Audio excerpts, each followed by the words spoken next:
Americans are capable of achieving extraordinary things when they have the freedom and opportunity to do so. This is American Potential. And here's your host, Jeff Crank. All right, well, today we have part 2 of Louis Koorndyk's story. And it's the story of a short-term rental operator in Las Vegas, Nevada. On a previous podcast episode, he told his backstory of why he started operating a short-term rental and the government barriers he ran into. He started a short-term rental to take care of his aging parents, and he was able to work with the state chapter of Americans for Prosperity to get some changes made at the local and the state level. Now, due to a new state law, Clark County, the home of Las Vegas, finally had to pass an ordinance regarding short-term rentals. Here's an excerpt, by the way, from the code they passed.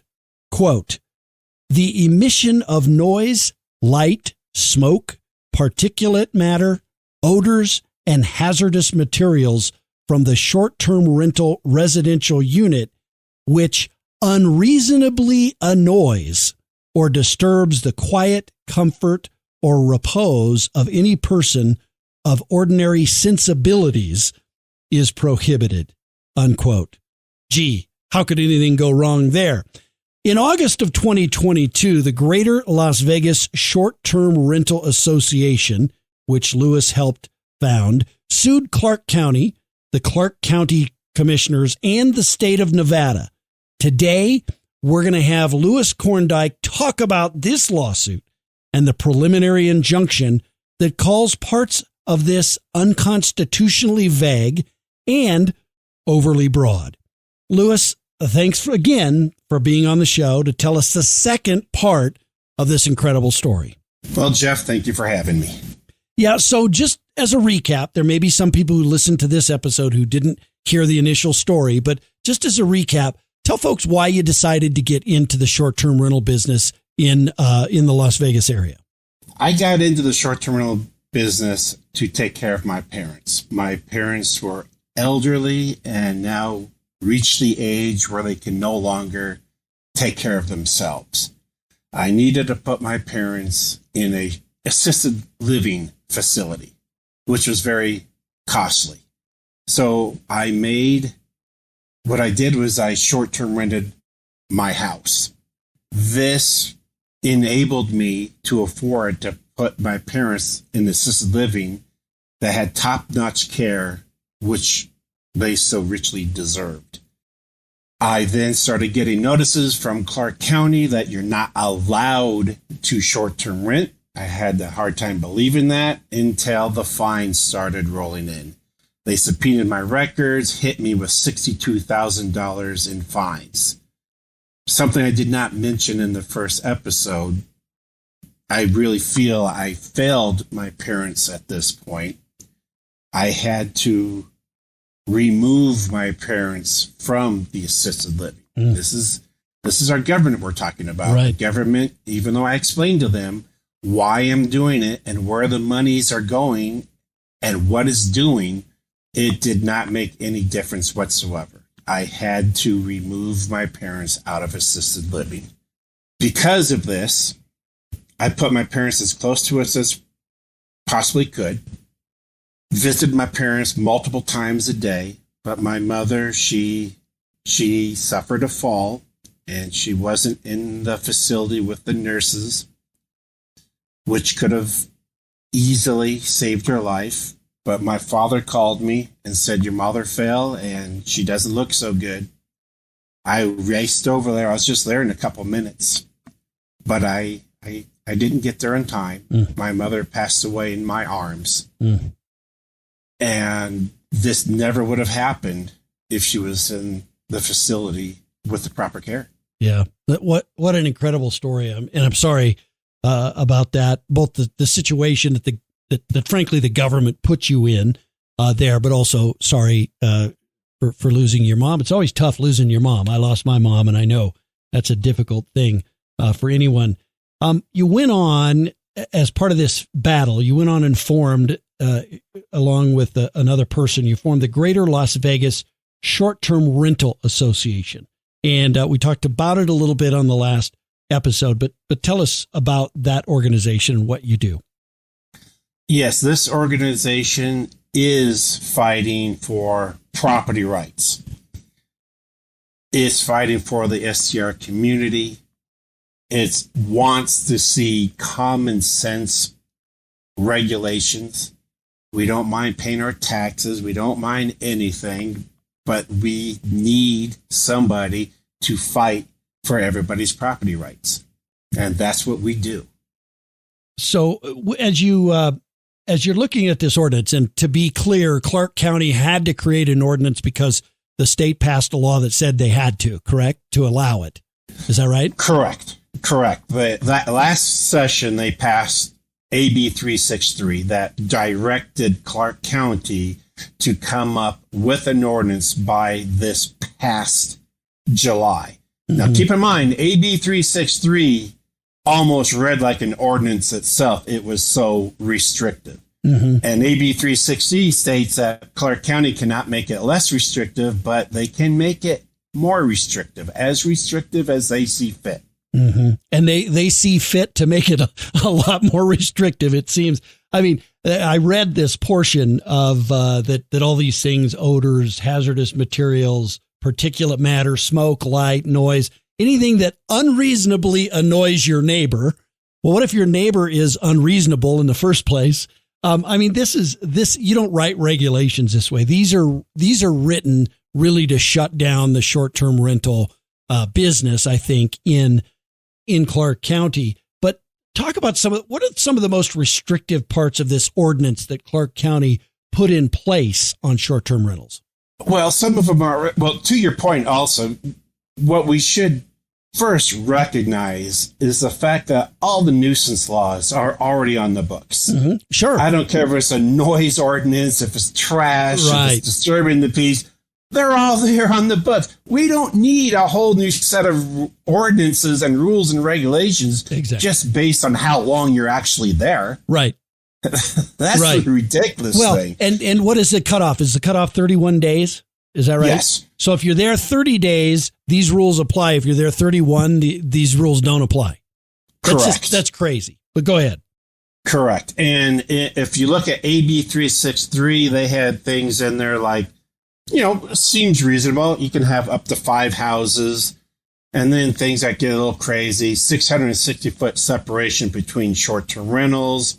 Oh, this is a lot of fun every time they want to say the hotel association isn't involved.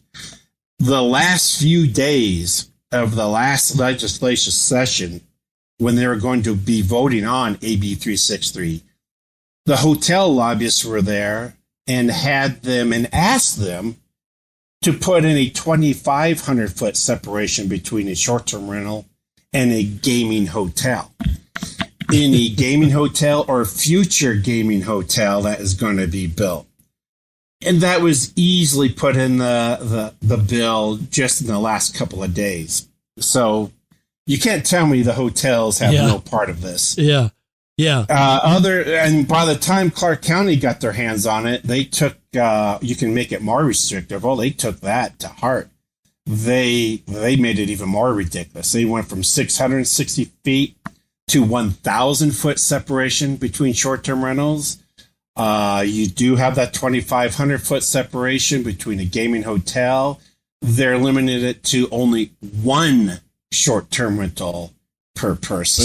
So a person can only own one short-term rental property. You can only own one. Yeah. That is it. On top of that, why do you think? I mean, I guess sometimes we mistakenly use common sense to figure things out and realize the government does not they don't use that philosophy at all. That's right. Because why would you put 1,000-foot separation between short-term rentals? Well, maybe they just want to limit how many short-term rentals are out there. Right. All right, fine and dandy. So on top of that, they said, no, we're limiting it to 2,800 licenses, and that's all we're going to issue.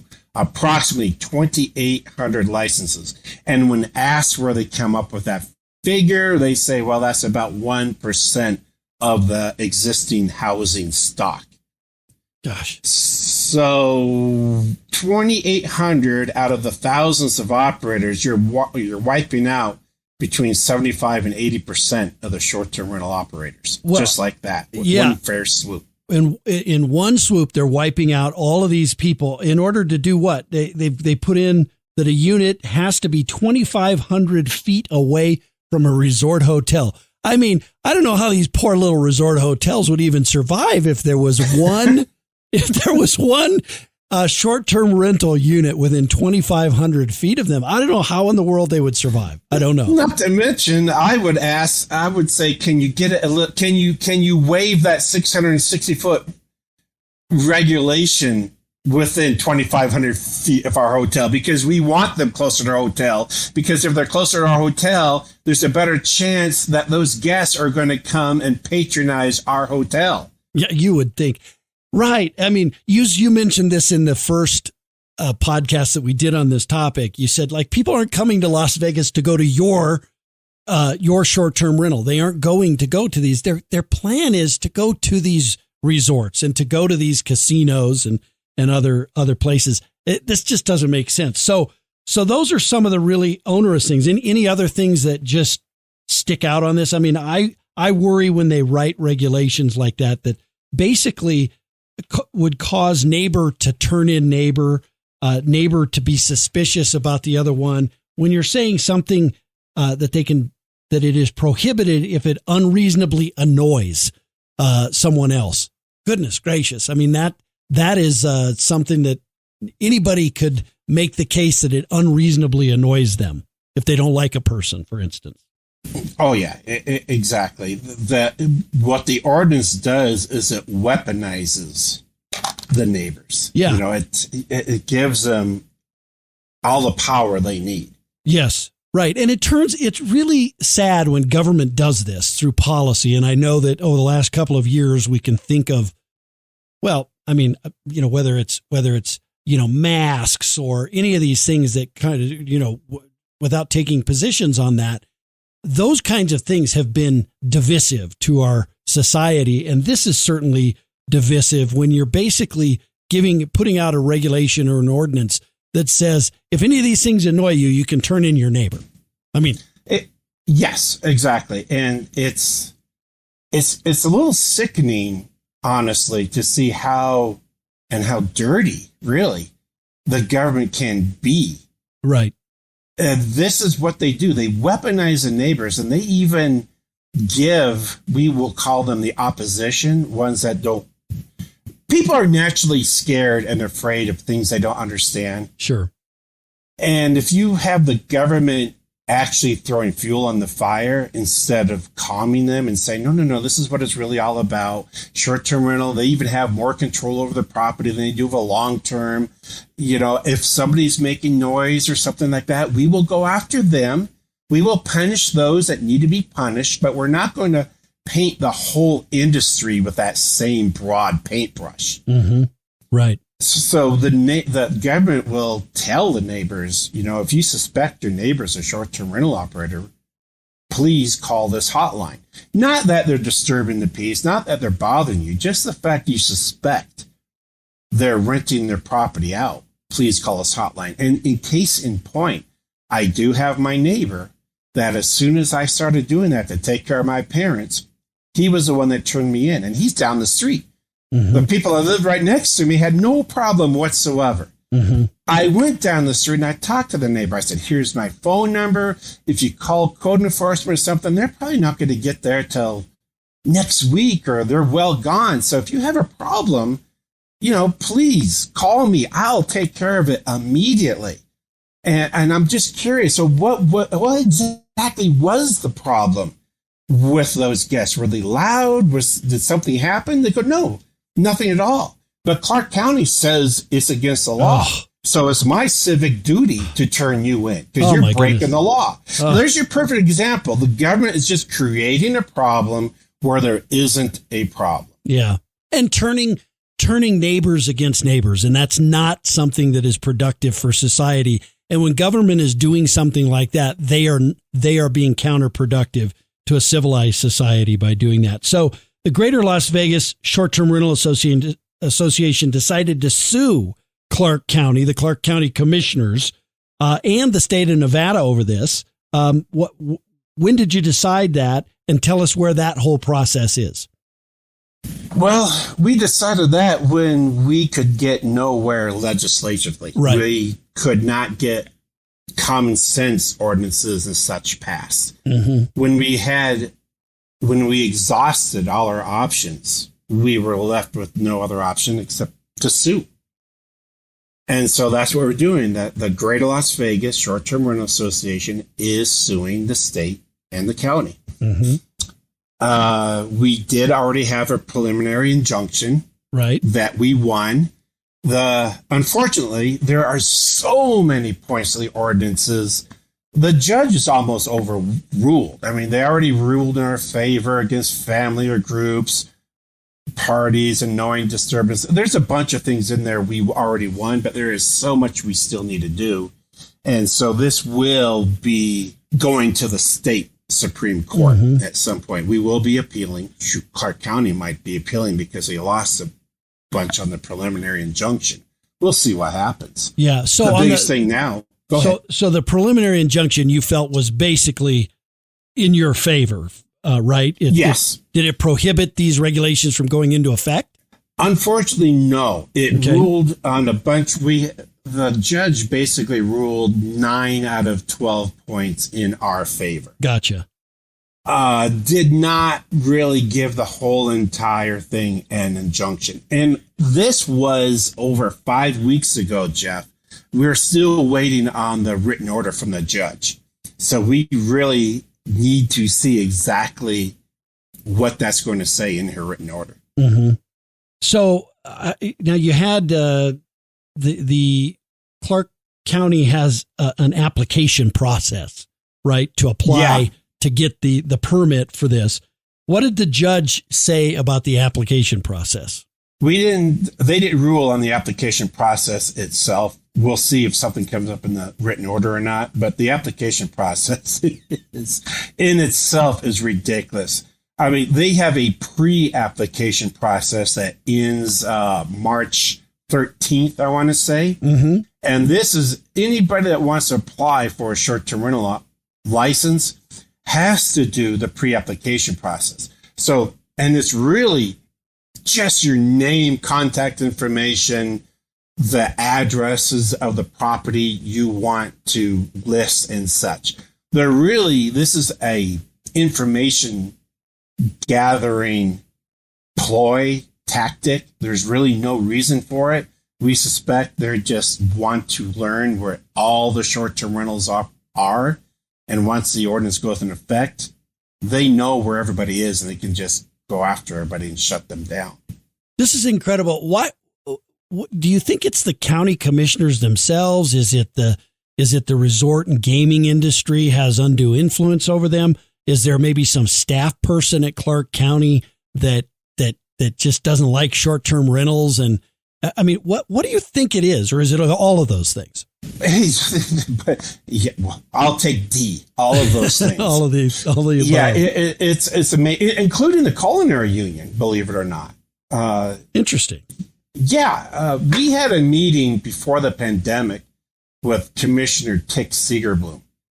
I was really appalled. When we walked in and talking about short-term rentals, the first thing out of Tick Seegerbloom's mouth was, "You're not here to try to convince me anything about short-term rentals, are you?" And I said, "Well, that was the whole point of this meeting."